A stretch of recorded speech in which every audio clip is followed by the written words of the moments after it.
আজ আমরা একটু কথা বলি ঐক্য ও সংস্কার নিয়ে। জুলাই আগস্ট মিলে 36 দিনের একটা কর্মসূচি সরকারের পক্ষ থেকে এর মধ্যেই ঘোষণা করা হয়েছে। আমরা জানি জুলাই আগস্টের অভ্যুত্থানের মধ্যে দিয়ে আমাদের দেশে একটি বড় রাজনৈতিক পট পরিবর্তন ঘটেছে। শেখ হাসিনার দীর্ঘমেয়াদী সরকারের অবসান ঘটেছে। ডক্টর ইউনূসের নেতৃত্বে, নোবেল বিজয়ী ডক্টর মোহাম্মদ ইউনূসের নেতৃত্বে একটি অন্তর্বর্তীকালীন সরকার ক্ষমতায় আছে। আমরা জানি রাষ্ট্র বা সরকার পরিচালিত হয় মূলত রাজনীতির মাধ্যমে। রাজনৈতিক দলের সরকার পরিচালনা করেন, নীতি নির্ধারণ করেন। কিন্তু ডক্টর মোহাম্মদ ইউনূস রাজনীতির মানুষ না, যদিও তিনি যা করছেন তার সবই রাজনীতি। আমরা এই যে জুলাই আগস্টের অভ্যুত্থান, এই অভ্যুত্থানের মধ্য দিয়ে এই সরকার কতগুলো সংস্কারের কথা ঘোষণা করেছে। জাতীয় সংস্কারের কমিশনও গঠন করা হয়েছে এবং কি কি বিষয়ে সংস্কার হবে জাতীয় ঐক্যমত্য কমিশনের পক্ষ থেকে সে ব্যাপারেও কিন্তু কাজ চলছে। কিন্তু আমরা এটা দেখছি যে রাজনৈতিক দলগুলোর সঙ্গে একাধিকবার বসলেও খুব কম ইস্যুতেই কিন্তু এখন পর্যন্ত ঐক্য করা সম্ভব হয়েছে। সংবিধানের 70 অনুচ্ছেদ, প্রধানমন্ত্রীর ক্ষমতার মেয়াদ, সংসদীয় স্থায়ী কমিটির সভাপতি মনোনয়ন, এনসিসি গঠন, রাষ্ট্রের মূল নীতি, নারী প্রতিনিধিত্ব, দ্বিকক্ষ বিশিষ্ট সংসদ, প্রধান বিচারপতির নিয়োগ ইত্যাদি নানা বিষয়ে আলোচনা হচ্ছে। কিন্তু আমরা জাতীয় ঐক্যমত্য কমিশনের পক্ষ থেকে শেষ পর্যন্ত যেটা জানতে পেরেছি, মাত্র 2টো প্রশ্নে এখন পর্যন্ত রাজনৈতিক দলগুলোর মধ্যে ঐক্য দেখা গেছে। এর একটি হলো সংবিধানের 70 অনুচ্ছেদের সংশোধন, যেখানে এখন আছে সংসদ সদস্যরা তাদের দলের বিরুদ্ধে ভোট দিতে পারেন না।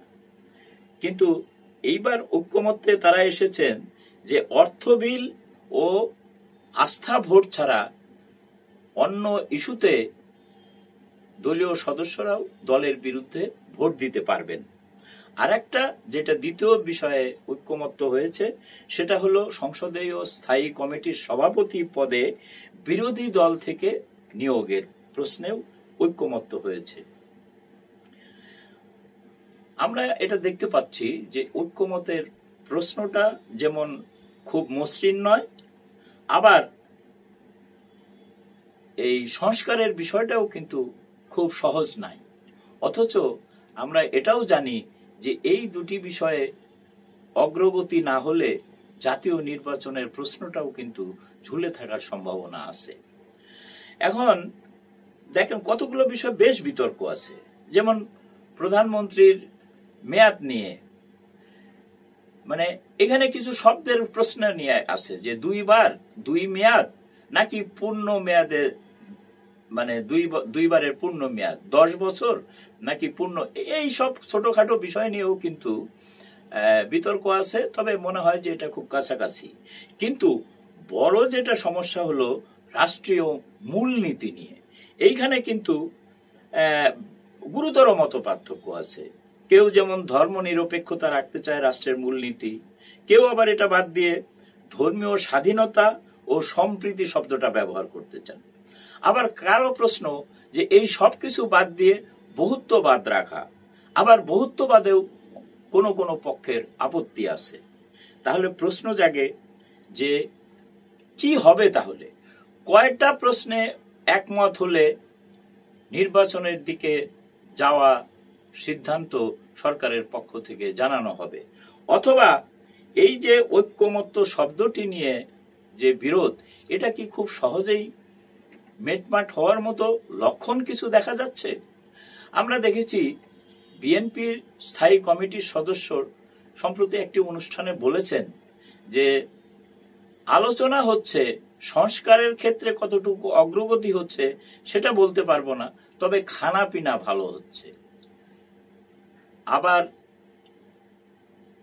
মাহমুদুর রহমান মান্নার ওই অনুষ্ঠানেই বলেছেন, তিনি কোনো বিষয়ে কোনো নির্দিষ্ট করে না বলে শুধু বলেছেন, সবাইকে আমি অনুরোধ করব চোখ কান খোলা রাখুন, খরগোশের মতো কান সতর্ক রাখুন। এখন আমরা কি করব?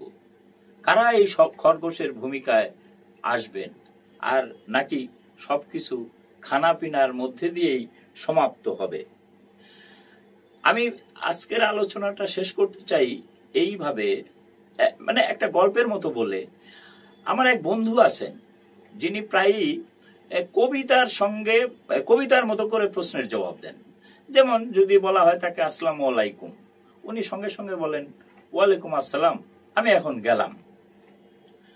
ওই বন্ধুর সঙ্গে আমার সম্প্রতি দেখা হলো, তো নানান বিষয়ে কথা আবার আসলো এই ঐক্যমতের প্রশ্নে। আমার বন্ধুটিকে বললাম যে তোমার কি ধারণা, ঐক্যমতটা কতদূর চোখ রাখলে বা কতদিন অপেক্ষা করলে আমরা ঐক্যের দেখা পাবো? আমার বন্ধুটি মুস্কি হেসে বললেন, ঐক্য ঐক্য কহ যে, ঐক্য কি হয় এত সহজে?